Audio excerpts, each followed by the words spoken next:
बहुत बहुत स्वागत है। और ये सुबह से लगातार सेशन चल रहा है और लोकतंत्र की सबसे बड़ी खूबसूरती ये है कि एक तरफ जहां सरकार होती है, सरकार पे नज़र रखने के लिए दमखम वाला ऑपोजिशन चाहिए। तो हमने कहा कि वन मैन आर्मी से बेहतर कौन, और सरकार पे नज़र रखना ऑपोजिशन का काम है, जनता जनार्दन का काम है। हम हर 5 साल पे सरकार चुनते हैं, बहुमत के आधार पे सरकारें बनती हैं, लेकिन सिर्फ सरकार लोकतंत्र में महत्वपूर्ण नहीं है, ऑपोजिशन का भी उतना ही रोल है। और लोकतंत्र में जनता का काम सिर्फ वोट देना नहीं है, वोट देने के बाद जो सरकार बनती है उस पर नज़र रखना भी उतना ही महत्वपूर्ण है। तो जोरदार तालियों के साथ एक बार फिर स्वागत कीजिए माननीय श्री अभय सिंह चौटाला जी का। बहुत बहुत स्वागत। बहुत धन्यवाद। नहीं, आप सब मेरा वाला सब आप उसको बोलिए बोलिए बोलिए।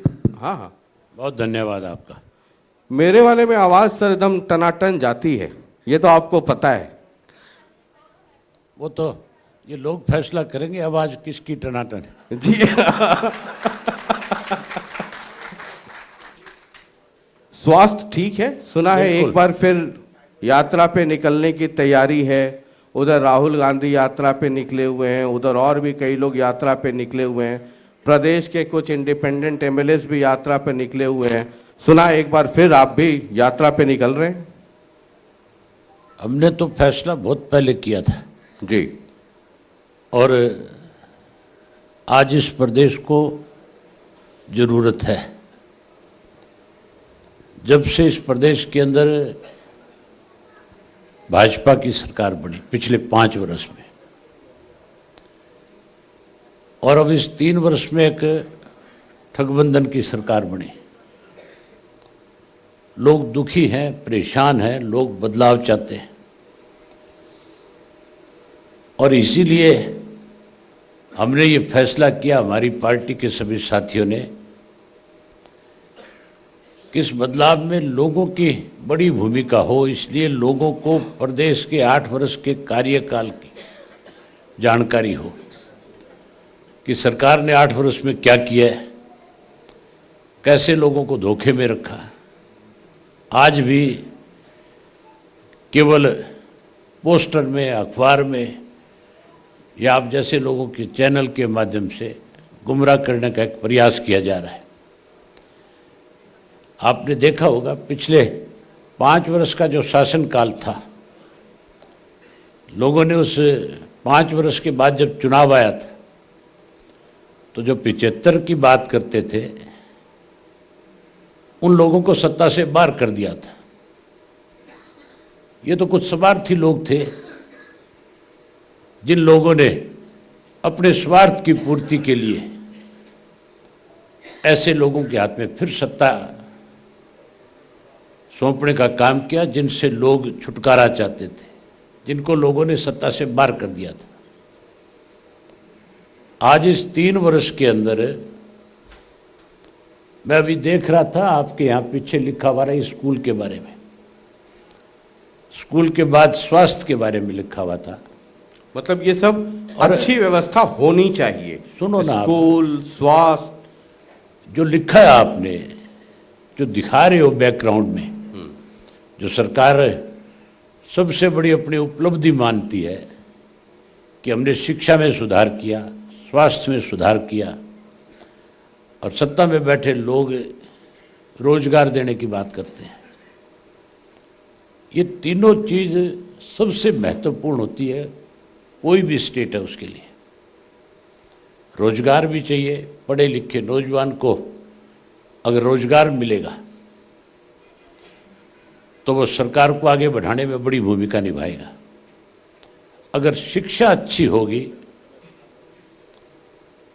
तो अच्छी शिक्षा प्राप्त करके ये फिर आप बंद कर देते हो। नहीं, वो वाला उठा लीजिए फिर सर, वो उठा लीजिए। मुझे लगता है कई लाने पड़ेंगे आपको। कई है सर, आवाज आ रही थी आपकी। हाँ, अगर अच्छी शिक्षा होगी तो उससे जहां वो अपने प्रदेश की प्रगति में एक महत्वपूर्ण भूमिका निभाएगा, वहीं देश को आगे बढ़ाने में भी उसकी एक अच्छी भूमिका हो जाएगी। स्वास्थ्य अगर किसी प्रदेश में ठीक होगा तो फिर मान के चलो उससे भी प्रदेश का नाम बढ़ता है। लेकिन हमारे यहाँ तो उल्टा हो रखा है। इतने लोग बैठे हैं, आप किसी से भी पूछ सकते हैं, शिक्षा के नाम पे स्कूल बंद हो रहे हैं। आज मुख्यमंत्री ने जब शिक्षा पे आप जैसे किसी साथी ने सवाल किया तो हैरानी की बात है, मुख्यमंत्री का जवाब था कि अध्यापक कम और टीचर ज्यादा है। ये जवाब था मुख्यमंत्री। प्रदेश के मुखिया को यही पता नहीं है अध्यापक और टीचर में क्या अंतर है।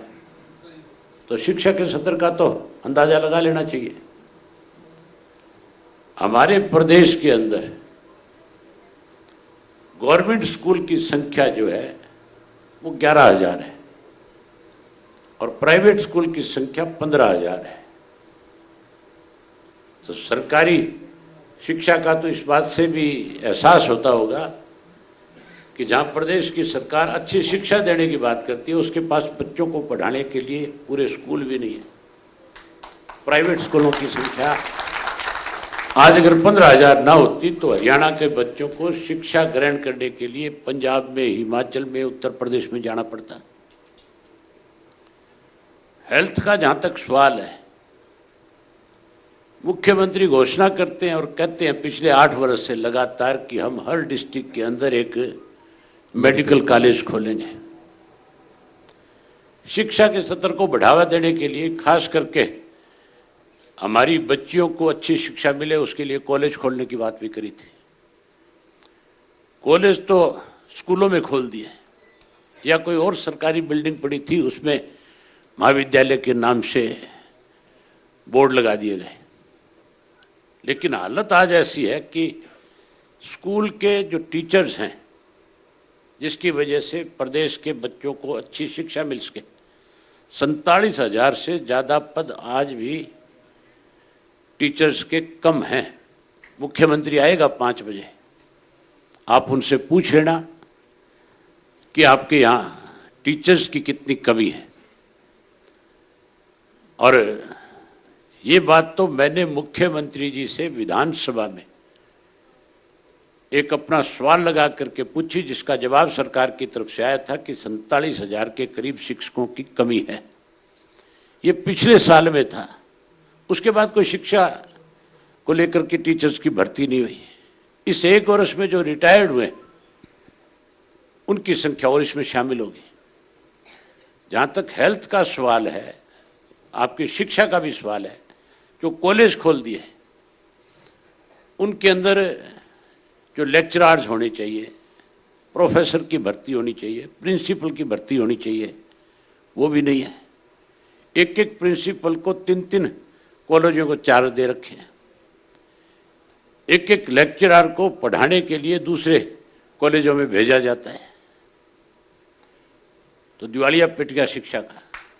हेल्थ का जहां तक सवाल है, अब कहते तो ये है कि हम हर एक डिस्ट्रिक्ट के अंदर मेडिकल कॉलेज बनाएंगे। ये पंचकुला हमारा राजधानी के साथ सटा हुआ डिस्ट्रिक्ट है और इस डिस्ट्रिक्ट के अंदर मेरी ख्याल है अगर आप जाकर के जो हॉस्पिटल बना हुआ उसकी हालत देखोगे आज, तो आप सभी ये कहोगे कि हेल्थ के नाम के ऊपर सरकार केवल एड पे पैसा खर्च करके कहीं अपने गलत फैसलों को छुपाने का प्रयास कर रही है। यहाँ पे कोई मेडिकल कॉलेज नहीं है। तो जो 24 1 मिनट, आप 8 वर्ष में जो ये कहते थे कि हमारी प्राथमिकता है आपकी हेल्थ जो है, आज तक ऐसे बहुत सारे जिले हैं, सरसा जिला है, आपका फतेहाबाद जिला है, पंचकूला जिला है, आपका और भी मेरे ख्याल कैथल डिस्ट्रिक्ट है, इवन हिसार जो है उसमें भी कोई मेडिकल कॉलेज नहीं है। करनाल के अंदर भी जो मेडिकल कॉलेज हमारे वक्त में घोषित किया गया था कल्पना चावला के नाम से, आज उसमें भी बहुत सारी कमियां और खामियां इनकी सरकार की गलत पॉलिसी की वजह से है। प्राइवेट मेडिकल कॉलेज तो खुल गए, लेकिन सरकार की तरफ से जो घोषणा थी उसका दिवाला पिट गया।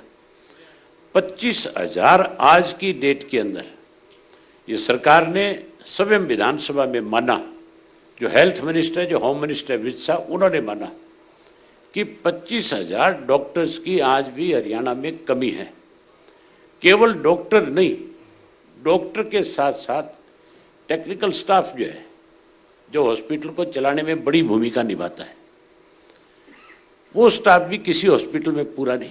इवन रेडियोलॉजी के बीमारी की जानकारी अगर कहीं से मिलती है तो एक्सरे से मिलेगी, एक्सरे के साथ सीटी स्कैन से मिलेगी, सीटी के साथ आपकी एंजियोग्राफी से पता लगेगा हार्ट की तकलीफ किसी का। हमारे यहाँ ना एंजियोग्राफी कहीं की मशीन लगी हुई है, ना सीटी स्कैन कहीं लगे हुए, लगा दिए, मशीनें खरीद दी, उनमें कमीशन खा गए, लेकिन वहाँ टेक्निकल आदमी नहीं है जो उसको सुचारू रूप से चला सके। सरकार ये कहती इसकी है, वजह से, इसकी गलत पॉलिसी की वजह से आप किसी भी शहर में जाओ, आपको सैकड़ों की संख्या में प्राइवेट हॉस्पिटल्स मिलेंगे जहां महंगी दवाइयां मिलती है, सही ढंग से इलाज नहीं होता, गरीब आदमी जाकर के अपना इलाज करा नहीं सकता। हेल्थ के अंदर भी हमारा प्रदेश जो है आज सबसे बुरी हालत में है। उदाहरण बता देता हूं आपको, जब कोरोना का काल था, हमारा हेल्थ मिनिस्टर जो है स्वयं कोरोना से पीड़ित था।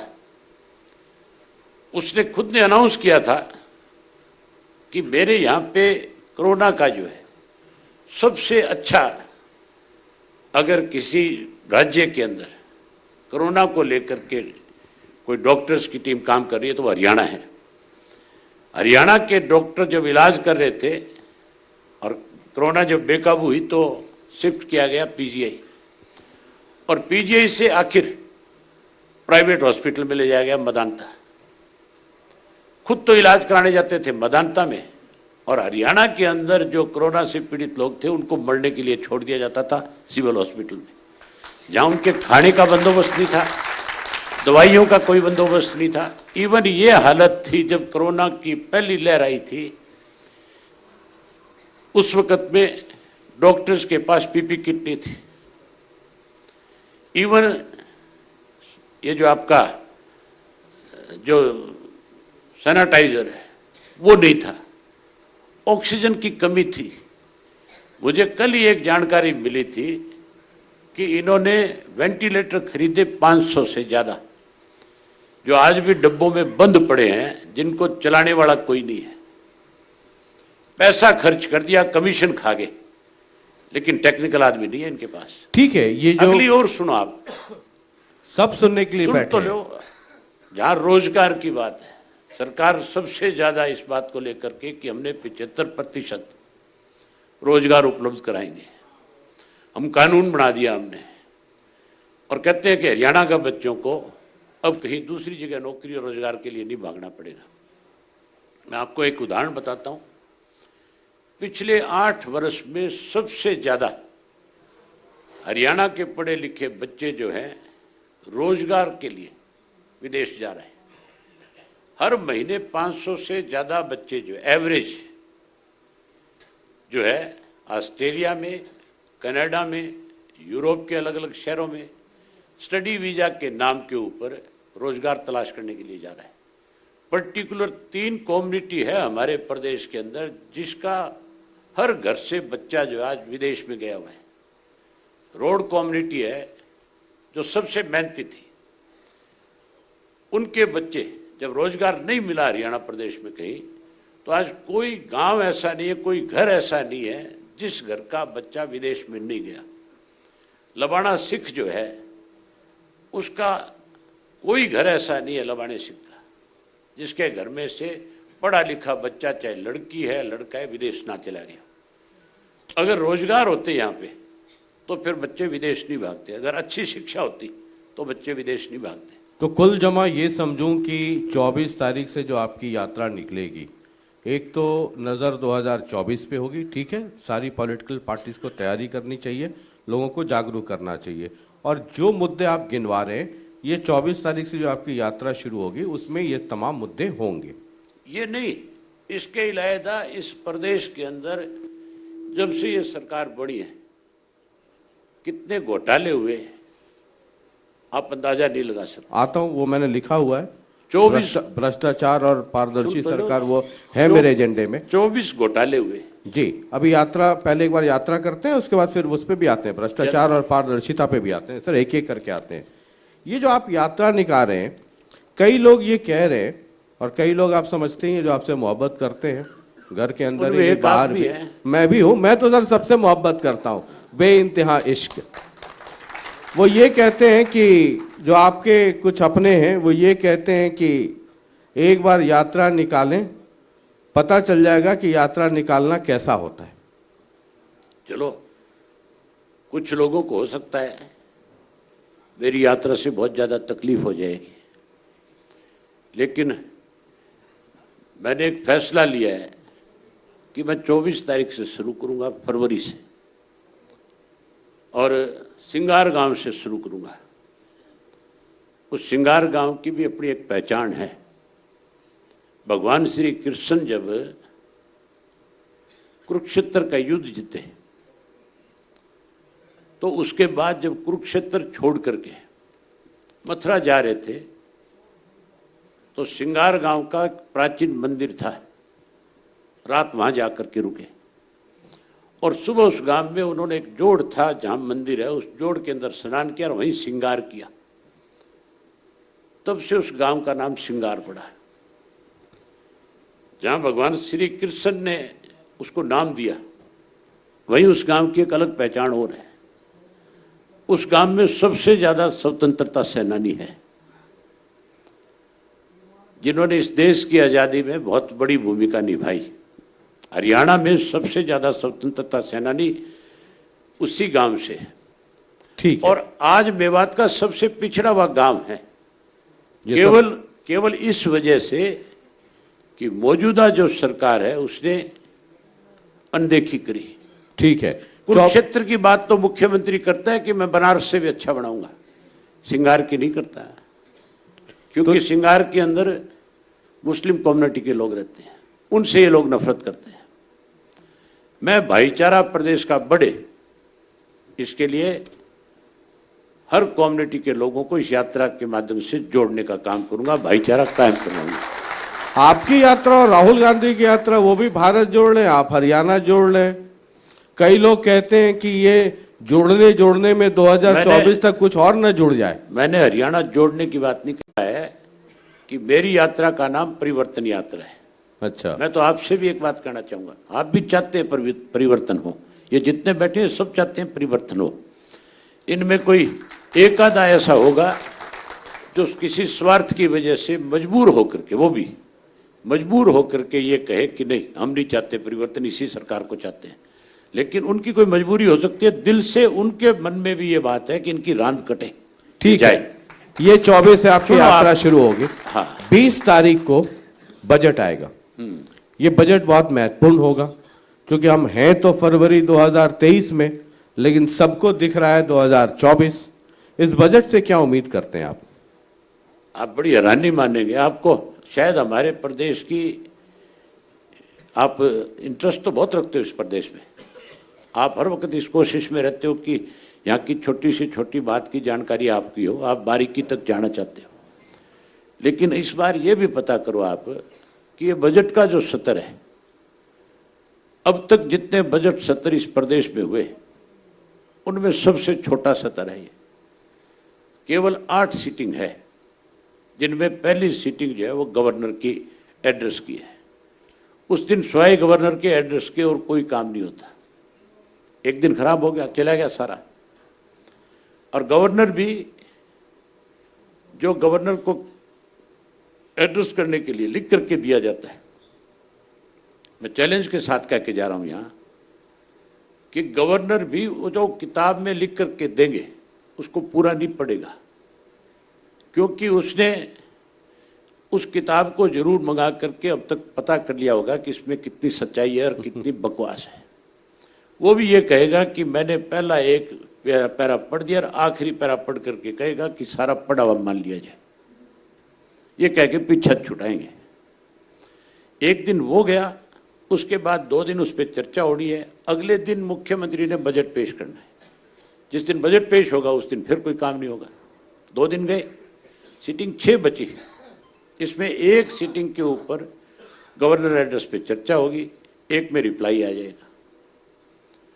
जितने विधायक हैं 90, उन 90 में से सत्ता पक्ष वालों को छोड़ दो, बाकी विधायकों को सबको बोलने का समय भी नहीं मिलेगा।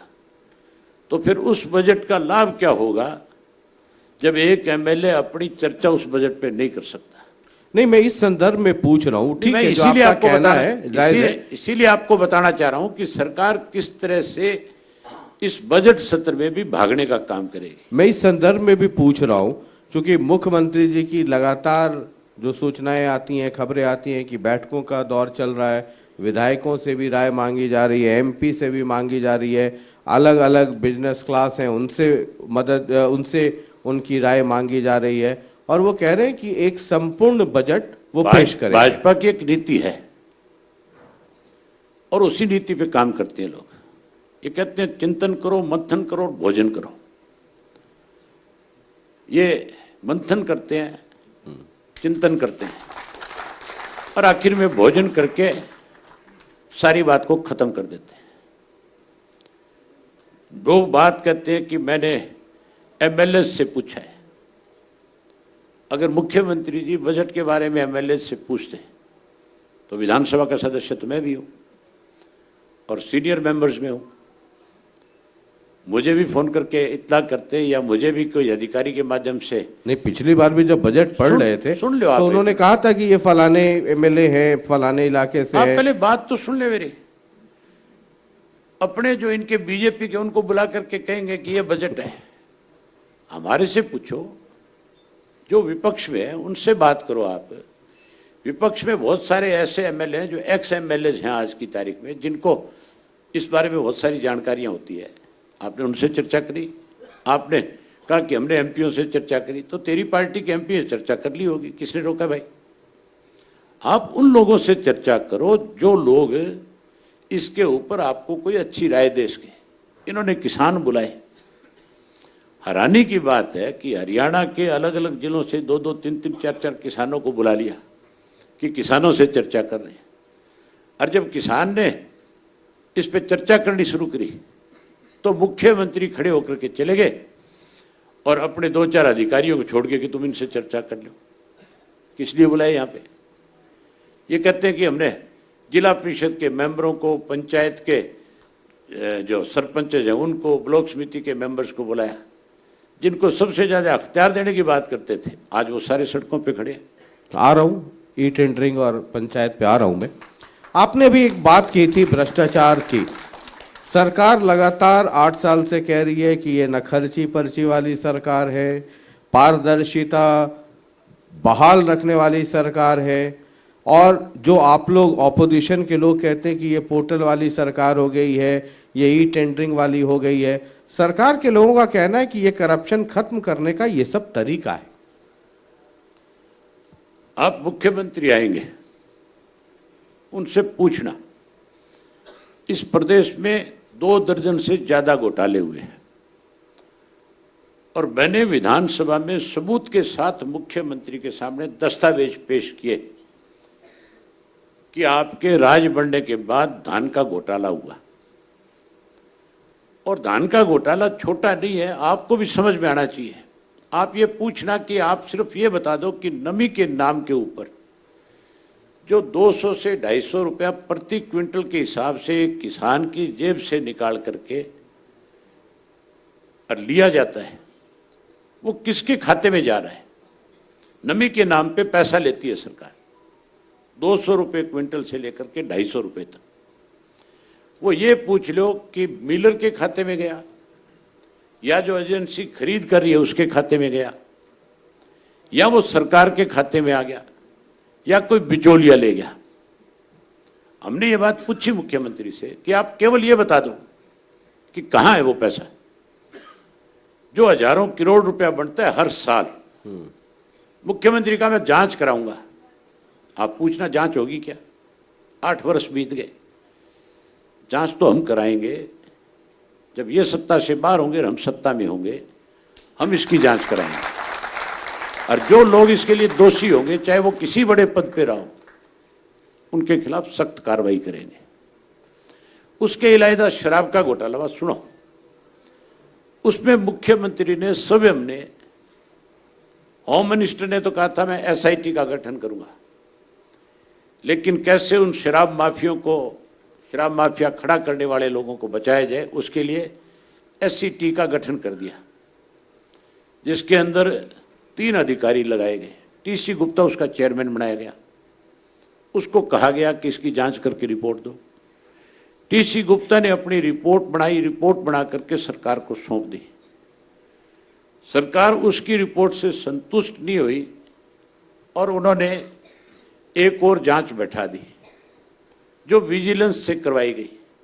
विजिलेंस का जो डीजी था उस वक्त का, उसके साथ 2 आईपीएस अफसर लगाए गए। उन्होंने जांच करी और उन्होंने अपनी रिपोर्ट तैयार करके होम मिनिस्टर को दी। होम मिनिस्टर ने वो रिपोर्ट जो है मुख्यमंत्री को सौंप दी और कहा कि इस पे कार्रवाई करो। मुख्यमंत्री जब ये लगा कि तेरे अपने चैत्य लोग फंस गए इसमें, तो ये कह दिया कि मैं चीफ सेक्रेटरी की ड्यूटी लगाता हूं, वो इसके ऊपर एग्जामिन करेगा। आज 3 वर्ष बीत गए, आज तक रिपोर्ट सार्वजनिक नहीं हुई और ना ही कोई एग्जामिन रिपोर्ट आई। पूछो मुख्यमंत्री से। मैं इसीलिए आपसे कह रहा था कि आप मुख्यमंत्री को हमारे साथ बैठाओ, हम उनसे पूछेंगे, अगर वो हमें संतुष्ट करे, हमें नहीं जनता को संतुष्ट कर दे अपनी बात से, हम मान लेंगे। कई लोग जो अगली और सुनो आप। उसके बाद यहाँ रजिस्ट्री का घोटाला हुआ। उस रजिस्ट्री घोटाले के अंदर मुख्यमंत्री ने स्वयं जो रेवेन्यू का सेक्रेटरी था उसको जांच दी, जो आज चीफ सेक्रेटरी है मौके पे, उनको इसकी जांच सौंपी। उन्होंने भी अपनी रिपोर्ट बना करके किन किन लोगों में रजिस्ट्री के अंदर पैसा खाया, किस किस ने सरकार के आदेश की अवहेलना करी, उन सब के नाम आए। आज तक कोई कार्रवाई नहीं है के खिलाफ। इसके अलावा कोरोना काल के दौरान 450 करोड़ रुपए की दवाइयां खरीदी गई, जिन दवाइयों का आज तक अता पता भी नहीं है। जैसे मैंने आपको भी बताया था कि 500 वेंटिलेटर खरीद लिए और वो वेंटिलेटर जो खरीदे गए 500, वो आज भी बंद लिफाफे में पड़े, बंद डब्बों में पड़े, वो खराब हो जाएंगे, खत्म हो जाएंगे, उनको चलाने वाला कोई नहीं है। केवल कैसे कमीशन खाया जाए उसके लिए इन्होंने परचेजिंग करी उस दौरान। ऑपोजिशन ऐसे 24 घोटाले हैं जो हमने मुख्यमंत्री के सामने रखे हैं जी, और इस सेशन में फिर रखेंगे, फिर बताएंगे कि आप इनमें से किसकी जांच कराओगे। नहीं ठीक है, ये धर्म भी है यहां आपका। तक जो कहता है, यहां तक जो मुख्यमंत्री जी कहते हैं कि बिना और पर्ची और खर्ची की है, उनका अपना लगाया हुआ chairman Haryana public service commission के, उसके ऑफिस में करोड़ों रुपए नगद पकड़े गए। तो बिना पर्ची कर की उसकी पर्ची की खर्ची की सरकार कहाँ रहेगी। आज की डेट में आप मेरे से सुन लो, कोई एक कर्मचारी जो तबादला चाहता है अपना, सरकार कहती है कि हमने पॉलिसी बना दी कि तबादले नहीं होंगे। आज कोई जेई, कोई एसडीओ, कोई और छोटा मोटा अधिकारी अगर अपना तबादला कराना चाहता है, चीफ मिनिस्टर के ऑफिस में बैठा हुआ व्यक्ति 2 लाख से लेकर के 10 लाख रुपए तबादले के नाम पे लेता है। आपने करवाना है किसी का तो मुझे नाम दे देना और मैं उसको बता दूंगा कि जा करके किससे संपर्क करना है। मतलब सारे इंफॉर्मेशन रखते हैं। इंफॉर्मेशन है, मैं रखता नहीं। इंफॉर्मेशन मुझे सरकार में बैठे लोग देते हैं कि तो लुटेरे हैं, दोनों हाथ से लूट रहे हैं इस प्रदेश को। ठीक है, ये सरकार एक नहीं सवाल है। ये उठता है अभय सिंह जी, इसको सरकार नहीं मानते प्रदेश में, एक ये सवाल लुटेरों का गिरोह है।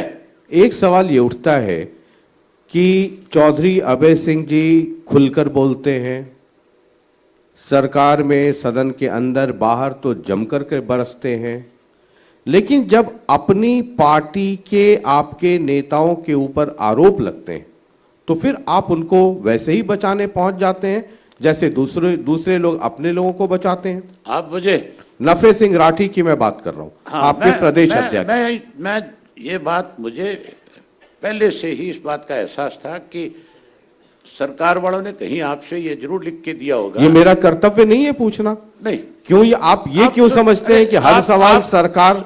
आप सुन लो एक मिनट जी, पहले मेरी बात सुनो। अगर आप ये कहते हो कि मेरा कर्तव्य नहीं है, फिर तो आप ये सवाल मेरे से करते नहीं।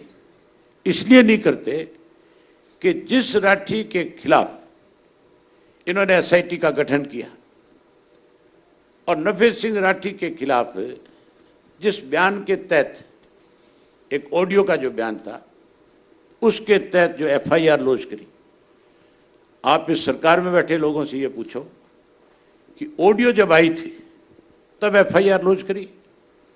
इनसे ये भी पूछो कि ऑडियो आई तो वो बीजेपी का, तुम्हारी पार्टी का सदस्य था, क्या तुम में से किसी ने, एक ने ये पूछा कि जो आरोप तू लगा रहा है इसमें कितनी सच्चाई है? अगर सच्चाई है तो तू एफआईआर लॉन्च करा। राठी साहब के खिलाफ कोई एक सिंगल एफआईआर इस तरह की नहीं थी। इसीलिए नफे सिंह राठी जब एंटीसिपेटरी में गए बेल के लिए, अगर कोई सच्चाई होती तो एंटीसिपेटरी थोड़ी होती, फिर तो राठी के खिलाफ कार्रवाई होती। जो इन्होंने मुकदमा दर्ज किया 306 के तहत, उसमें आप किसी के वारंट नहीं लेते। 306 का मतलब है पुलिस नोटिस भेजे, पूछताछ करे, सारी बात की जानकारी ले और उसके बाद कोई अगर केस में दम हो तो उस केस को आगे बढ़ा दे। यहाँ तो सीधा पूछताछ करने के बजाय, नोटिस करने के बजाय हमने कानूनन लड़ाई लड़ी है, हमने बचाव नहीं किया। जो कानून के मुताबिक हो सकता है वो किया है। मैंने खुल के ये बात कही है कि अगर राठी कहीं दोषी है, जिस आदमी ने आरोप लगाया, अगर वो आरोप सही है तो उसके मरने की जितनी उनके परिवार के लोगों को इस बात से तकलीफ हुई है, वो हमारी पार्टी के एक एक्स एमएलए का, एक्स मंत्री का बेटा था, हमारा भी साथी रहा था, उसका छोटा भाई आज भी मेरे साथ है, मुझे भी उतनी तकलीफ थी। लेकिन कोई आरोप सच्चे होने चाहिए। जिन लोगों की वजह से उसने सुसाइड किया या जो बात कही, जिसने उसका ऑडियो बनाया, उस आदमी को क्यों नहीं पकड़ा इन्होंने? उससे क्यों नहीं पूछताछ करी कि उसने ऑडियो बनाया था, जब ये बोल रहा था, बयान दे रहा था, तू जब इसका ऑडियो बना रहा था तो तूने जाकर के पुलिस में क्यों नहीं बताया? उसका फर्ज नहीं बनता था जाके बताना? आप अगर सुसाइड कर रहे हो और मैं आपका ऑडियो बना रहा हूं और मुझे पता है कि रंजन साहब सुसाइड करेंगे, तो जाकर के मेरा फर्ज नहीं बनता पुलिस को रिपोर्ट करूं? बनता है कि नहीं बनता है? नहीं बनता है। तो फिर इनसे पूछो कमबख्तों से कि जो लोग एक्चुअल में दोषी हैं उनके खिलाफ क्या किया तुमने? मेरा सवाल मॉरल ग्राउंड पे था। आप उस एसपी से पूछो, झज्जरवाड़े से, कि तेरे पास किसके टेलीफोन आए राठी को अरेस्ट करने के लिए? किसका प्रेशर बना तेरे ऊपर? तैने तेरी जिम्मेवारी जब एसआईटी बना दी थी तो उस एसआईटी ने क्या पूछताछ करी, क्या नोटिस किया, क्या एसआई ने अपनी रिपोर्ट में ये लिखा कि भाई राठी इसके लिए दोषी है? ये कार्रवाई करने की बजाय इन्होंने सीधा जो है राठी के खिलाफ वारंट लिए कोर्ट से। अब मैंने ये मुद्दा इसलिए उठाया कि सर जब दूसरे के घर में मैं किसी भी ऐसे व्यक्ति का पक्षधर नहीं हूं जो कानून को अपने हाथ में ले और जो कोई हमारी पार्टी को कोई गलत काम करके, क्योंकि मैं अदालत नहीं हूं, मैं उस सही और गलत का फैसला नहीं कर सकता। नहीं कर सकते, लेकिन कानून की जानकारी आपको भी होनी चाहिए। यहाँ बहुत सारे वकील बैठे हैं, वो पुलिस से पूछ सकते हैं। वो पुलिस ना तय करेगी ना, मैं तो मॉरल ग्राउंड पे बात कर रहा हूं कि जब दूसरी पार्टी में कुछ होता है तब तो कहते हैं कि अच्छा, आप मुझे एक चीज बता दो ना, राठी का तो आपने पूछ लिया, मुख्यमंत्री से पूछोगे संदीप सिंह का? आपने मेरे इंटरव्यूज नहीं देखे? नहीं, मैं पूछोगे क्या आपने उससे? मेरे इंटरव्यूज नहीं देखे? आप अभी बैठे तो आपसे पूछूंगा, तो जब मुख्यमंत्री होंगे तो मुख्यमंत्री से पूछूंगा। सर, पूछने में कोई कोताही तो है नहीं। क्यों नहीं छुआ? जिसके ऊपर एक लड़की ने यह आरोप लगाया कि इसने मेरे कपड़े फाड़ लिए, मुख्यमंत्री उसको क्लीन चिट दे रहा है। इससे ज्यादा बड़ी शर्म की बात क्या होगी? एक प्रदेश का मुख्यमंत्री ऐसे लोगों का पक्ष कर रहा है जो लोग लड़कियों की इज्जत से खिलवाड़ करते हैं, जो सिर्फ इस चीज का फायदा उठाता है कि ये मेरी कर्मचारी है, मैं इसको डरा लूंगा, मैं इसको धमका लूंगा, मैं इसको तबादले का, इसको सस्पेंशन का, इसको इस तरह का भय दे करके जो मर्जी इसके साथ कर लूंगा। क्या किया मुख्यमंत्री ने इसमें? वो सर उनसे पूछूंगा मैं। पूछना था मुख्यमंत्री से, मैं यहीं बैठ जाऊंगा और पूछ आज 5 बजे मुख्यमंत्री आएगा, मुझे बुला लेना। और पूछता भी रहता हूं मैं। आपने इंटरव्यूज आप भी जानते हैं, ये माइक लेकर के भले ही आप ना बोले, आपको भी पता है कि नीम के पत्ते सबके लिए होते हैं, वो सिर्फ अभय सिंह जी के लिए नहीं होते। आप कहीं ना कहीं एक बहुत चर्चा है, एक बहुत जबरदस्त चर्चा है कि क्या आईएनएलडी अगले विधानसभा चुनाव में कांग्रेस के साथ मिलकर चुनाव लड़ सकती है? सोशल मीडिया का जमाना है। पहले मुझे आप ये बताओ, ये खबर आई कहां से आपके पास? सोशल मीडिया पे मैंने बहुत देखी ये खबर वायरल। मैंने तो नहीं देखी, मैं भी सोशल मीडिया देखता हूं। मैं भी देखता हूं, तो हो सकता है आपसे ज्यादा देखता हूंगा मैं। ये एक बहुत चर्चा थी कि क्या कांग्रेस और आईएनएलडी अगला चुनाव साथ लड़ेगी। ये आपने कैसे कह दी ये बात? इसलिए तो आपसे पूछ रहा हूं। कांग्रेस वाले तो एक प्रचार और में लगे। सोशल मीडिया पे बहुत तरह की गलत खबरें, भ्रामक खबरें, र्यूमर्स सब होती है। अब आप सामने हैं तो इससे बेहतर क्या होगा? आप मेरी बात सुने, कांग्रेस वाले तो एक और प्रचार में लगे हुए। कांग्रेस वालों क्या जो सोशल मीडिया है वो सारा दिन एक ही प्रचार करता है कि अब की बार तो दुष्यंत ने इन्होंने इनकी सरकार बना दी और अगली बार अभय सिंह बनवा देगा। क्या अभय सिंह इतना कमजोर आदमी नहीं है। अभय सिंह अगर अपने बुलबुत्ते पे अपनी सरकार नहीं बना सका तो किसी का समर्थन करने नहीं जाएगा, समर्थन कोई देने आएगा तो बात करेगा। तो मतलब ये मानूं कि आईएनएलडी अकेले चुनाव लड़ेगी? बिल्कुल। या कहीं अब तो आपको समझ आ जानी चाहिए 2024 में आप कह देंगे कि ये तो वक्त की मांग थी। ये राजनीति में वक्त बदलता रहता है, हालात बदलते रहते हैं, ये बीजेपी को उखाड़ के फेंकना जरूरी था। ये अरविंद केजरीवाल भी कहते हैं कई बार। सुन तो लो, मुझे आपने इस तरह से गिड़गिड़ाते कहां देखा? कभी देखा? जो बात कहनी है मुंह पे कहता हूं, ठोक के कहता हूं। तो मतलब अगला चुनाव आईएनएलडी अकेले? हाँ, अकेले अपने दम पे लड़ेंगे और अपने दम पे सरकार बनाएंगे। ठीक है। आईएनएलडी ने कोई पहली बार सरकार बनानी है क्या? हमने पहले नहीं बनाई। हमने इस देश के अंदर प्रधानमंत्री के पहले भी तो आपने सरकार बनाई तो किसी न किसी का साथ लिया था ना सर? किसका साथ लिया आप बताइए? किसका लिया? कोई आके दे के गया? हमें तो बीजेपी वाले आया करते। दिया ना सर। तो लेना। आज भी कहता हूं हाँ। कि आने वाले समय में अगर कोई आकर के मुझे समर्थन देगा तो जरूर ले लूंगा, चाहे वो बीजेपी, चाहे वो बीजेपी हो या हुड्डा साहब कांग्रेस हो या आम आदमी पार्टी हो, कोई भी समर्थन देगा तो आप ले लेंगे मुख्यमंत्री बनने के लिए ना? मैं मुख्यमंत्री बनूंगा तो मान के चलो अगले का समर्थन लूंगा, सरकार में शामिल नहीं करूंगा। तो मतलब लूटने के लिए नहीं। तो अगले दिन आपकी सरकार गिरा देगा वो? गिरा देगा, क्या फर्क पड़ता है? फिर लोग मैंडेट दे देंगे। तो आप अकेले लड़ रहे हैं? बिल्कुल ठीक है। एक सवाल और उठ रहा है, वो ये कि अभी एक पिक्चर फोटोग्राफ सोशल मीडिया का तो बड़ा स्ट्रांग जमाना हो गया है। एक फोटो बड़ा वायरल हो रहा है जिसमें दुष्यंत अपने दादाजी का आशीर्वाद ले रहे हैं। ठीक है, वो एक पारिवारिक कार्यक्रम है, उसमें गए थे, ये मुझे भी पता है। लेकिन उसमें कई तरह के वो आ रहे हैं, उसका इंटरप्रिटेशन आ रहा है। आप तो जानते हैं सोशल मीडिया में मोबाइल है हाथ में, हर आदमी एक्सपर्ट हो जाता है। तो कई लोग ये लिख रहे हैं कि क्या 2024 के पहले आईएनएलडी और जेजेपी दोनों साथ आ सकती है क्या? आपने जिस फोटो का जिक्र किया जिसमें न्योता देने गए, सुन तो लो, उसमें और बहुत सारी फोटोएं भी है। वहां हिमाचल प्रदेश का मुख्यमंत्री सुक्खू जी जो है वो भी चौटाला साहब से आशीर्वाद ले रहे थे, आपने उनका जिक्र नहीं किया। सुखबीर बादल अभी पहाड़ पे कहां चढ़ू सर, अभी हरियाणा में ही रहूं। सुखबीर बादल भी थे वहां पे, आपने उनका जिक्र नहीं किया। वहां पे आप पार्टी के 2-3 मिनिस्टर थे पंजाब के, उनका भी जिक्र नहीं किया। चौटाला साहब उस समारोह में गए थे और उसमें सैकड़ों पॉलिटिशियन गए हुए थे, क्योंकि जिस फैमिली में शादी थी वो राजनीति से जुड़ा हुआ परिवार था। आपकी पत्रकारिता में उनका एक बड़ा स्थान है।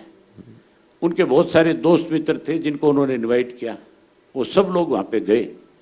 और चौटाला साहब जब गए तो चौटाला साहब के भी राजनीतिक तौर पे बहुत लोगों के साथ बहुत से रिलेशन हैं।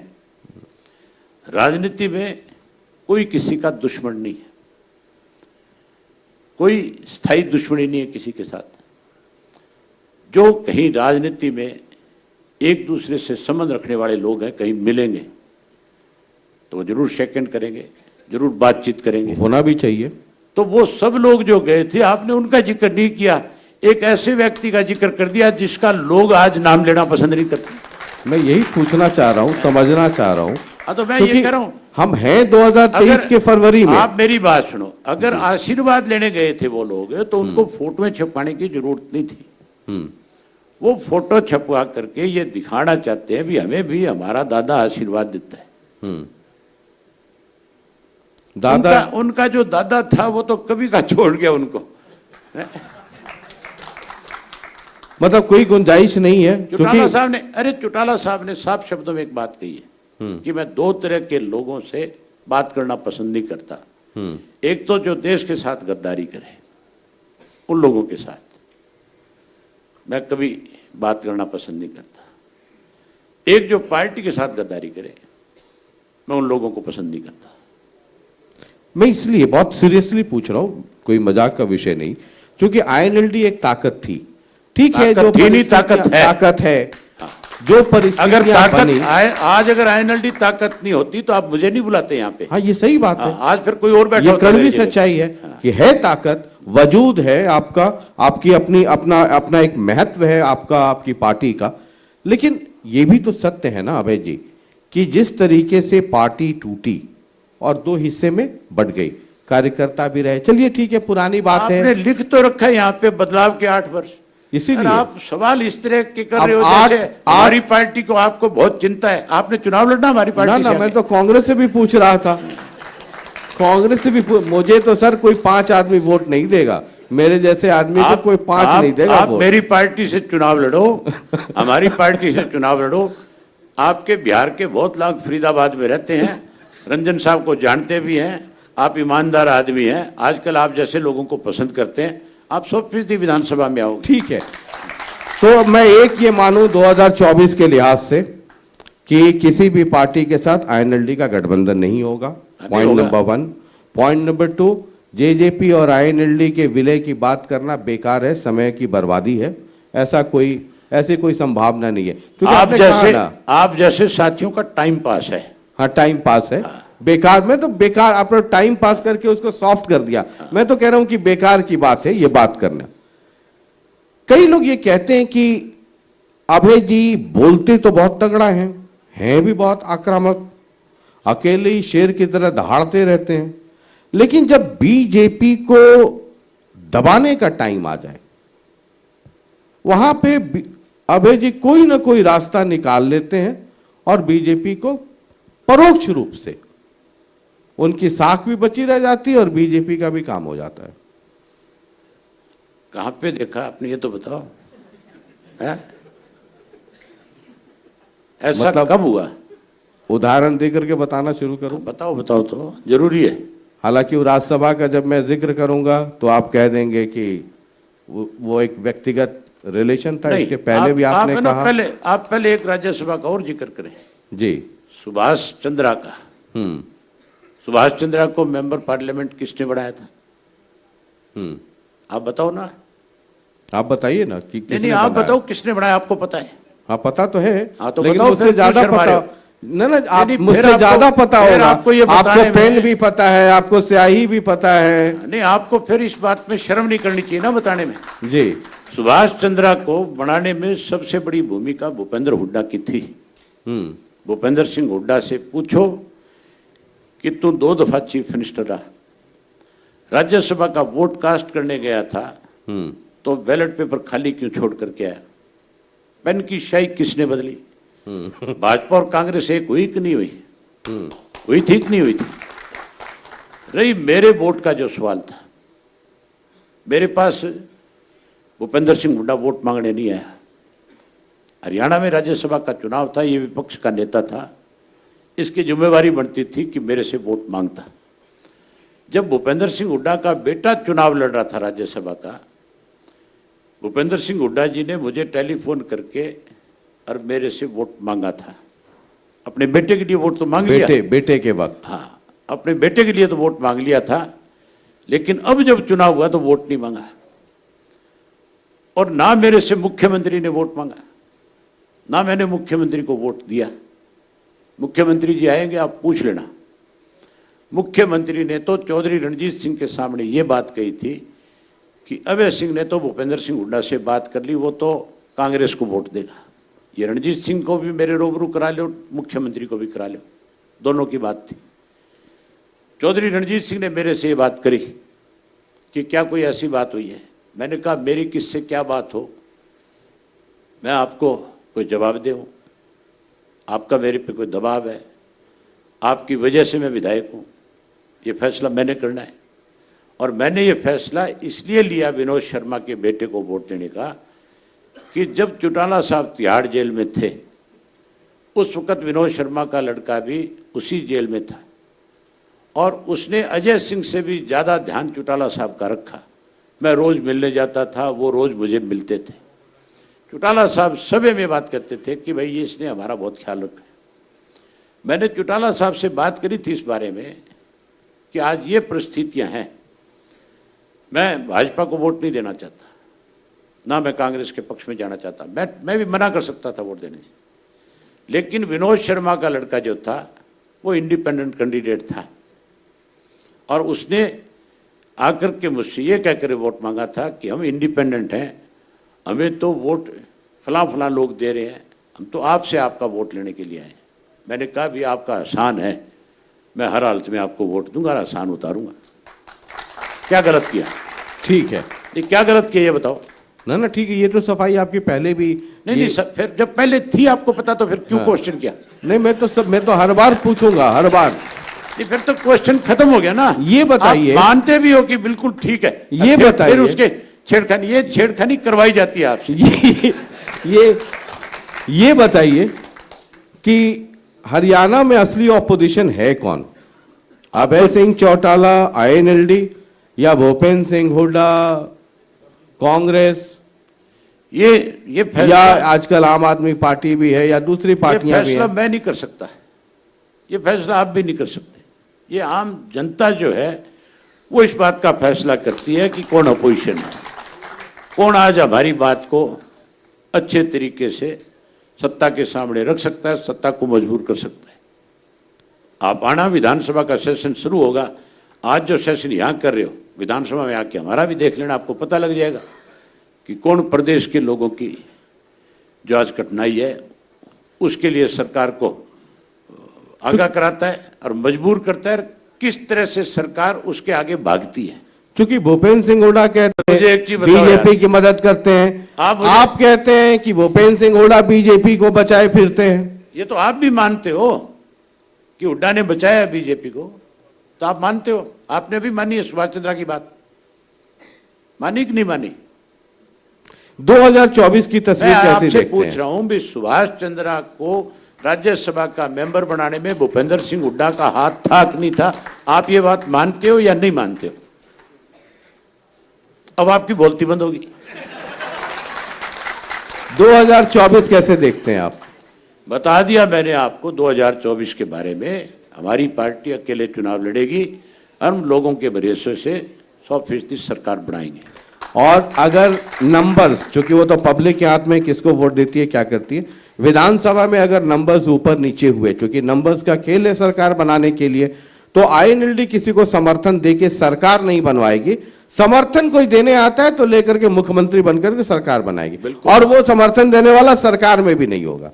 हाँ बिल्कुल, ये रखेंगे, हम सरकार में किसी को शामिल भी नहीं करेंगे और समर्थन भी ले लेंगे। इसलिए शामिल नहीं करेंगे कि फिर तो जैसे आज जो लोग सरकार में शामिल है वो दोनों हाथों से प्रदेश को लूट रहे हैं। सत्ता में बैठे लोग जो चला रहे हैं वो चुप है कि नहीं है? वो चुप है कि नहीं है? इसी बात में ना कि उनको उनका समर्थन है और वो उनके साथ बंटवारा किया है उन्होंने। हम बंटवारा नहीं करेंगे, हम लोगों को सुविधाएं देंगे। तो मतलब न समर्थन देंगे। 2024 के हिसाब से 8 साल पूरे हो गए, 2 साल बस गया गया समझ लीजिए।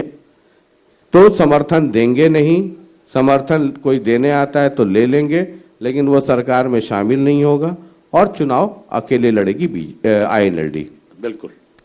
बहुत बहुत शुक्रिया सर इस बातचीत के लिए, बहुत धन्यवाद और आपका। समय निकालने के लिए बहुत बहुत शुक्रिया, और सोशल मीडिया के बहुत सारे कंफ्यूजन को भी दूर करने के लिए। आप एक सवाल छोड़ गए, बता दीजिए कौन सा? जो आप टेंडरिंग की बात करते थे। अच्छा हाँ ठीक है, वो दिमाग से निकल और गया। मुख्यमंत्री जी ठीक आएंगे। है। नहीं एक सवाल वो मेरे सही है, दिमाग से निकल गया। टेंडरिंग और पंचायत, उसमें 3 सवाल है। एक तो है कि जो मंत्री है वो ये कह रहे हैं राइट टू रिकॉल वाली बात, उनके फाइनेंशियल लिमिटेशंस की बात और टेंडरिंग की बात, ये तीनों मसले अभी बहुत ज्यादा गर्म है। बातचीत के दौर में वो निकल गया, मैं उस पर आना चाहता था, माफी के साथ। इस पे आपका स्टैंड? जो बात मंत्री कहता है, आज हालत ऐसी है कि उसके जो सहयोगी है, चाहे बीजेपी के हैं, चाहे इंडिपेंडेंट हैं, चाहे वो उसकी अपनी पार्टी के MLA, वो भी आज खुल करके विरोध कर रहे हैं इस बात का। मुझे एक बात आप मुख्यमंत्री से भी पूछना, ये कहते हैं कि हमने 2 लाख रुपए से ज्यादा जो है। आइए, नमस्कार। नमस्कार जी, क्या हाल है सर? कंटिन्यू रखें लाइव सर। जो बात मुख्यमंत्री कहते हैं 2 लाख रुपए की, कि उसके ऊपर ही टेंडर होगा। पहले जो जितने भी पंचायत के काम होते थे, क्या सरपंच अपनी मर्जी से किसी को ठेका देता था? पहले भी ये सिस्टम था। पहले कोई भी काम जो पंचायत का होता है, चाहे कोई गली बने, चाहे कोई कमरा बने, चाहे कोई आपकी चौपाल बने, कोई काम पंचायत का हो, चाहे वो 10 लाख का हो, 20 लाख का हो, उसके लिए भी जेई को बुला करके सरपंच जो है रेजुलेशन पास करके कहता था कि इसका एस्टिमेट बनाओ। उसका एस्टिमेट बनता था, वो एस्टिमेट बन करके SDO के पास भी जाता था, SDO के बाद एक्शन के पास जाता था। टेंडरिंग में भी वही होना है। आप सुन तो लो ना, डायरेक्टर के पास भी जाता था और उसके बाद उस काम को मंजूरी मिलती थी। तो ये टेंडरिंग क्यों लिखा? नहीं, तो टेंडरिंग वो डिजिटल हो जाएगा सर, उसमें दिक्कत क्या है? अरे आप सुनो ना, दिक्कत है। आप कहते हो दिक्कत क्या है उसमें? उसमें दिक्कत सबसे बड़ी ये है कि आज जो टेंडरिंग वाला है, उसमें पंचायत का जो पैसा है, उस पैसे में से 20% पैसा जो है वो GST में जाएगा। जाएगा कि नहीं जाएगा? ये सरकार उस पैसे को खाना चाहती है, जो हमारी पंचायतों का पैसा। नहीं, GST तो हाँ, तो मान GST लीजिए अगर 2 लाख से ऊपर के काम में GST लेना पड़ेगा। हाँ तो लेना पड़ेगा। तो आप उसमें GST टेंडर कीजिए या ना कीजिए, अगर 2 लाख के ऊपर का एक्सपेंस है, वॉचर है, तो उसमें देना पड़ेगा सर। नहीं देना पड़ेगा, पहले नहीं लगता था। पहले तो GST था ही नहीं। तो टेंडरिंग के, अरे GST बीच में था भाई, क्यों नहीं था? GST तो इनकी सरकार बनने के बाद लागू हो गया था। मतलब जब बहुत पहले तो नहीं था ना सर। मैं अच्छा, मैं नंबर दो, ये आप समझना चाह रहा हूँ, आप मुझे लोग बहुत सीनियर लोग मुझे हैं। ये बता दो, आप कि- सरकार का पक्ष तो ले रहे हो, आप ये बता सर दो आप सिर्फ। मैं ये इस भ्रम में मत रहिए, मैं किसी का पक्ष ये लेता भ्रम हूं। नहीं, आप तो सरेआम कह रहे हो। मैं ये समझना चाह रहा हूं कि जब डिजिटल फॉर्मेट में हम लोग सब लोग जा तो रहे जो हैं, चीज पहले तो हो रही उसमें थी, दिक्कत क्या है? आप मुझे एक चीज बताओ, जो चीज पहले हो रही थी, आपने ये कहा कि हम पंचायतों को ज्यादा अधिकार देंगे। आप अधिकार दे रहे हो, खत्म कर रहे हो। आपका मंत्री जो है वो ये कहता है, मुख्यमंत्री जो है चुने हुए प्रतिनिधियों को कहता है कि चोर है ये। कहता है कि नहीं कहता है? फिर इसका मतलब अगर चुना हुआ सरपंच चोर है तो मुख्यमंत्री भी चोर है और उसका मंत्री भी चोर है। वो कैसे चोर नहीं होंगे फिर?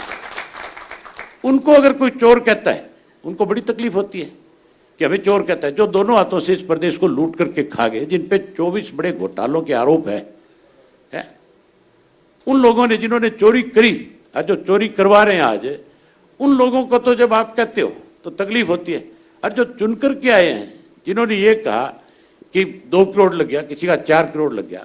मैं मुख्यमंत्री से विधानसभा में ये बात जरूर पूछूंगा कि तेरी सरकार है, अगर पंचायत के चुनाव के अंदर कोई 4 करोड़ रुपया खर्च करके सरपंच बन करके आता है, कोई शराब बांटता है, कोई पैसा बांटता है, तो अगर आप ये कानून बना सकते हो कि पढ़ा लिखा व्यक्ति ही पंचायत का फॉर्म भर सकता है, तो ये कानून भी तू इस विधानसभा में बना कि कोई भी व्यक्ति अगर शराब बांटेगा, कोई व्यक्ति अगर पैसा बांटेगा, कोई व्यक्ति किसी वोटर को, मतदाता को लुभाने के लिए कोई लालच देगा, तो उसका उसी वक्त जो है, जो फॉर्म भरा है वो कैंसिल हो जाएगा। ये कानून बनाने में क्या दिक्कत है? ये ऐसे भी मॉडल कोड ऑफ कंडक्ट किसी को आप ये कैसे कह सकते हो कि तू चोर है? ये अधिकार किसने दे दिया इनको? ठीक है, तो आपको लगता है कि ई टेंडरिंग से दिक्कतें बढ़ेंगी? आप सरपंचों को, पंचों को, जिला परिषद ब्लॉक समिति के मेंबरों को या चुने हुए व्यक्तियों को चोर नहीं कह सकते। आपको ये अधिकार किसी ने नहीं दिया। आप ठीक है, आप सत्ता में हैं, आप मंत्री बन गए, मुख्यमंत्री बन गए, और मुख्यमंत्री और मंत्री भी लोगों के बनाए हुए नहीं, थोपे हुए हैं। लोगों ने तो अब की बार कर दिया था, 40 सीटें दी थी। ये तो कुछ आप जैसे स्वार्थी थे, डूब मरे। मेरे जैसे या जिनको आपने पाल पोस कर बड़ा किया था? हाँ, ये भी शामिल था उनमें पहले। चलिए सर, अशोक अरोड़ा जी को पता है इस बात कि कौन कौन शामिल थे। बहुत बहुत शुक्रिया हमसे बातचीत करने के लिए और समय निकालने के लिए। बहुत बहुत शुक्रिया। एक चीज रहेगी, वो भी बहुत महत्वपूर्ण है। आज की तारीख के अंदर हरियाणा प्रदेश के लोग एक और फैसले से सरकार से बहुत दुखी हैं, जो इन्होंने पीपीपी बना रखी है, जो आपका परिवार पहचान पत्र, उसकी आड़ में 5 लाख लोगों की, बुजुर्गों की पेंशन काट दी। उसके इलावा 5 लाख लोगों के पीले कार्ड काट दिए। एक नई चीज विधानसभा में दूंगा, आज आप मुख्यमंत्री से पूछना भी। गांव का नाम है आपके खारिया, रोडी हल्के के, इसका चौधरी रणजीत सिंह जहाँ से एमएलए, रानिया से वहाँ का है। वहाँ उस गांव के अंदर ये जो सरकार की तरफ से परिवार पहचान पत्र बनाने वाले लोग जो बैठा रखे, उन्होंने कंप्यूटर पे नाम चढ़ाते हैं वो लोग। एक व्यक्ति को रेलवे का कोई फार्म निकला हुआ था, 21 साल का लड़का था, वो उससे एनओसी लेने गया था फार्म भरने के लिए। आजकल हर चीज में एनओसी जरूरी कर दी। उसने उसको कहा कि तू जा मेडिकल करा के आ पहले, फिर तेरे को एनओसी दूंगा।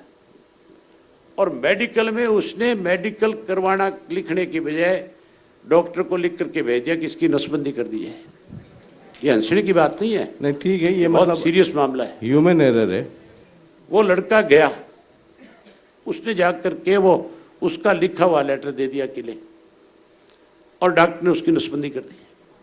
21 साल का बच्चा जो अब तक मैरिड भी नहीं था, उसकी नसबंदी कर दी। उसको पता नहीं लगा, वो घर आ गया। घर आने के बाद जब उसको कोई छोटी मोटी तकलीफ हुई तो उसने दोबारा डॉक्टर के पास जाकर के पूछा भी मेरे को ये तकलीफ होगी, तो डॉक्टर ने उसको बताया भी। उसने पूछा भी मेरा किया क्या आपने? उसने कहा मैंने तो तेरी नसबंदी कर दी। तो इस पीपीपी की वजह से लोगों की नसबंदी भी शुरू होगी। वो तो सर एक ह्यूमन एरर भी हो सकता है ये ना, इसको तुम ह्यूमन एरर कहते हो, ये खुद करवा लेना फिर सारे।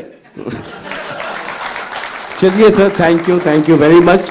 और अभय सिंह जी हैं, अपने अंदाज के लिए जाने जाते हैं और जानदार शानदार तो मैं कहता ही हूँ। हालांकि ये भी जानते हैं कि मैं नीम के पत्ते वाला हूँ, लेकिन जब माइक लेते हैं तो ये कहेंगे ये आपने सरकार का प्लांट कर दिया, सवाल, ये तमाम चीज़ें। अकेले में मिलते हैं तो कहते हैं कि ना आप तो दमखम वाले हैं। बात सही है। सरकार वालों के लिए नीम के नहीं स्टीविया के पत्ते रखते हैं। ठीक, बहुत बहुत शुक्रिया, थैंक यू। बहुत बहुत धन्यवाद श्री अभय चौटाला जी, प्रधान महासचिव INLD। और मैं आग्रह करूंगा शशि रंजन जी से कि अभय चौटाला जी को प्रतीक चिन्ह और अंग वस्त्र भेंट कर सम्मानित करें। और बहुत बहुत धन्यवाद अभय चौटाला जी, आपने समय निकाला और इस मंच पर आए।